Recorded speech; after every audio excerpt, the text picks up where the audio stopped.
Assalamualaikum warahmatullahi wabarakatuh. Gimana kabarnya anak-anak soleh dan soleha? Alhamdulillah luar biasa ya. Semoga walaupun di tengah pandemi ini kita masih dijaga kesehatannya dan masih diberi semangat untuk terus belajar agar menjadi generasi yang cerdas dan bermanfaat untuk keluarga, agama, dan bangsa Indonesia. Sebelum kita mulai pembelajaran pada pagi hari ini, alangkah baiknya agar kita memulainya dengan membaca doa sebelum belajar. A'udzu billahi minasyaitonir rajim. Rabbi zidni ilman warzuqni fahman. Ya Allah, tambahkanlah ilmuku dan pertinggilah kecerdasanku. Amin. Terimalah doaku. Baik anak-anak, untuk pelajaran pertama yang akan kita bahas di bab pertama ini adalah tentang zakat fitrah. Pasti sudah tidak asing lagi ya di telinga anak-anak tentang zakat fitrah ini. Biasanya zakat fitrah itu dikeluarkan setelah kita melakukan 1 bulan puasa Ramadan, yang dimana pada malam harinya pasti banyak berkumandang di masjid-masjid takbiran Allahu Akbar, Allahu Akbar, Allahu Akbar. Pasti pada senang kan ikut takbiran. Nah, suara takbir berkumandang di masjid-masjid. Hal itu menandakan besok harinya umat Islam akan merayakan Hari Idul Fitri. Malam itu ibu kita masing-masing menyiapkan zakat fitrah untuk dibagikan ke tetangga yang berhak menerimanya. Pada bab pertama ini nanti anak-anak akan mempelajari tentang pengertian zakat fitrah, hukum zakat fitrah, syaratnya apa aja sih zakat fitrah, terus waktu pengeluaran zakat fitrah itu kapan ya, terus besarnya zakat fitrah yang harus dikeluarkan itu berapa. Nah, terus orangnya yang berhak siapa aja sih yang menerima zakat fitrah?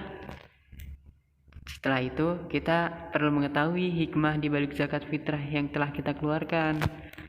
Tapi jangan lupa, karena setiap perbuatan yang akan kita lakukan, pasti ada doanya ya, termasuk doa zakat fitrah. Sekarang kita ada tadarus sebentar ya anak-anak.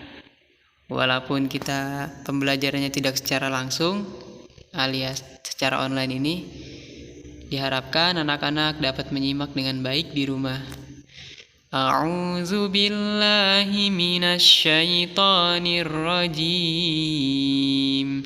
Bismillahirrahmanirrahim. Idza as-samaa'u fatarat wa idzal kawakibu intasarat wa idzal biharu fujjirat wa idzal quburu bu'sirat alimat nafsum ma qaddamat wa akharat. Ya ayyuhal insanu ma gharraka bi rabbikal karim allazi khalaqaka fasawwaka fa'adalak fi ayyi suratin ma syaa rakkabak. Kalla bal tukazzibuna biddin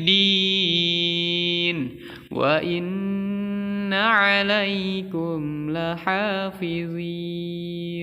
Shadaqallahul azim.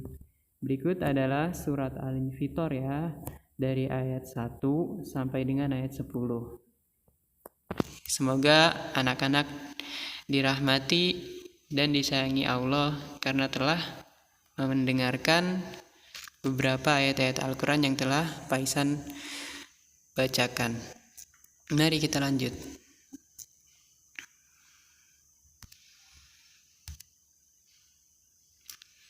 Untuk sub bahasan yang pertama pada bab ini adalah A.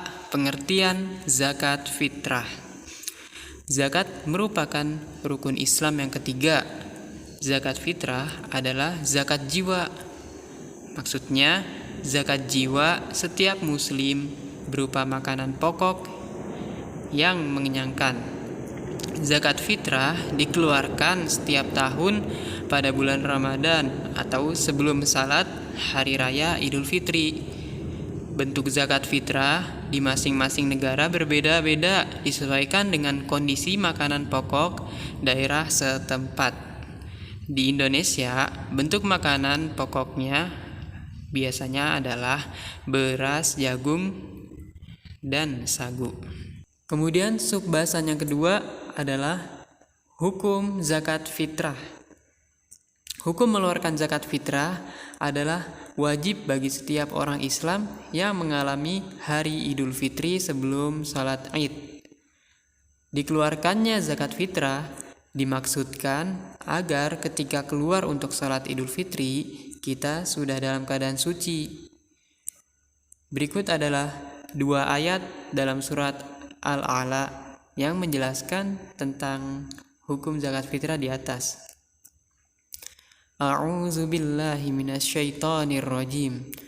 Qad aflaha man tazakka wa zakara asma rabbih fasalla. Yang artinya, sungguh beruntung orang yang mensucikan diri dan mengingat nama Rabb-nya lalu ia sholat. Nah, itu kenapa ketika kita mengeluarkan zakat fitrah, kita kembali dalam keadaan suci. Kemudian kita lanjut ya ke sub bahasan yang ketiga, yaitu adalah syarat zakat fitrah. Ternyata ada 3 nih syarat-syaratnya.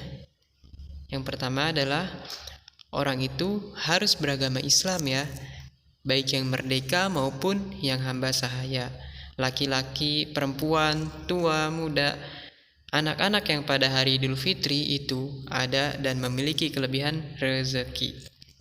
Lalu yang kedua adalah orang itu masih hidup sewaktu terbenam matahari pada penghabisan Ramadan. Bagi mereka yang meninggal dunia setelah matahari terbenam, tetap wajib mengeluarkan zakat fitrahnya karena mereka sebelumnya masih hidup sewaktu terbenam matahari ya, pada penghabisan bulan Ramadan, jadi udah masuk bulan setelah Ramadan.